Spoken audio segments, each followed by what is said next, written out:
আসসালামু আলাইকুম। আপনারা সবাই কেমন আছেন? আমি ভালোই আছি আপনাগো দোয়ায়। এখন আপনাদেরকে আজগো আমি কোলায় যাইতে আছি। কোলায় যামু। আপনারা এই কোলারে কি বলেন? আমরা বরিশালের ভাষায় ধান ক্ষেতেরে কোলা বলে।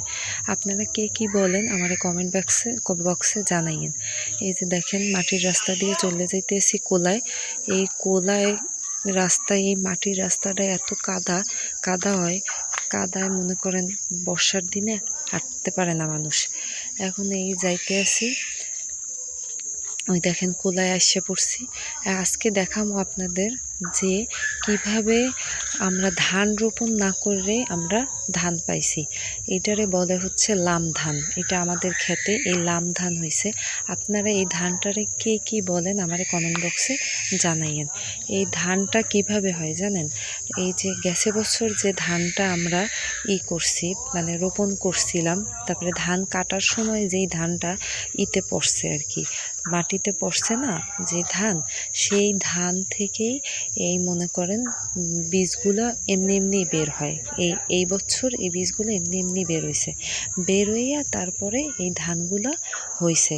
এইটারে লাম ধান বলে। আমরা খালি জঙ্গলটারে বাঁচতে দিছি, যাতে জঙ্গল যদি না থাকে হেলে মনে করেন ধানটা ভালো মতো হইবে। এই দেখেন দুই ভাই মিললে গল্প সল্প করতে আছে। আমি তো ধান খাত দেখাইতে আইছি। এখন ধান খেতে গুনে আইয়ে পড়ছি। আইয়া এখন আমনে করে দেখাই আমার নিজের খেতে গুনে কেমনে লাল শাক হয়েছে। দেখেন নিজের ক্ষেতের এই লাল শাক উঠেই আমি ভাজমু আজ। লাল শাক দিয়ে আজ ভাত খামো। লাল শাকগুলো বড় বড় হয়ে গেছে যেগুলো, সেই লাল শাকগুলো মনে করেন আমি উড়েই নিতে আসি।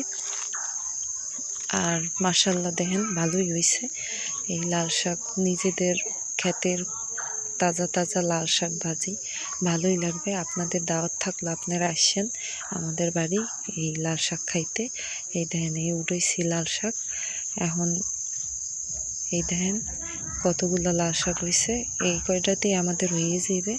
কচি লাল শাক তো একবেলা হয়ে যাবে। রাত্রেবেলা মনে করেন আবার লাল শাক দিয়ে ভাত খেতে মনে চায় না, গরমই ভাল লাগে।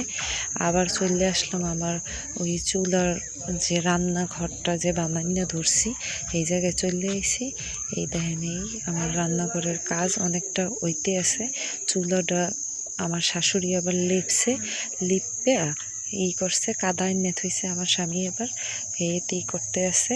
আর এই দেখেন এই জায়গায় রান্নাঘরের সামনে আবার কতগুলো ইটের কুচা আছে, সেগুলো আবার আমার আমার স্বামী আর আমার দুই ছেলে মিললে এগুলোরে পরিষ্কার করতে আছে, এই মাটি আনতে আছে।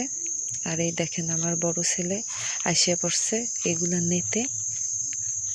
সে আবার মাথায় দেখেন পড়ছে, হেলমেট বানাইছে গামছা আর পলিথিন দিয়ে। আর আমার ওই ছোট ছেলেও আসতেছে, সেও আসা ওইগুলো তার ভাইয়ের সাথে নিয়ে সামনের এগুলো পরিষ্কার করতেছে। ওদের জন্য আপনারা দোয়া করবেন, ওরা যেন আলেম ও ইমানদার বান্দা হইতে পারে। এর জন্য আপনারা দোয়া করবেন ওর জন্য, আর আমার জন্য দোয়া করবেন যাতে আমি অনেক আগাই যাইতে পারি আল্লাহর রহমতে। আপনাদের দোয়ায় আমার রান্নাঘরটা যেন আমি সুন্দর করে উঠাইতে পারি, এর লগে আপনাকে দ্বারে দোয়া চাই। আর কমেন্ট বক্সে জানাইয়েন আমার ভিডিওটা আপনাদের কাছে কেমন লাগছে, আর আমার বেশি লাইক ও সাবস্ক্রাইব করবেন। আল্লাহ হাফেজ।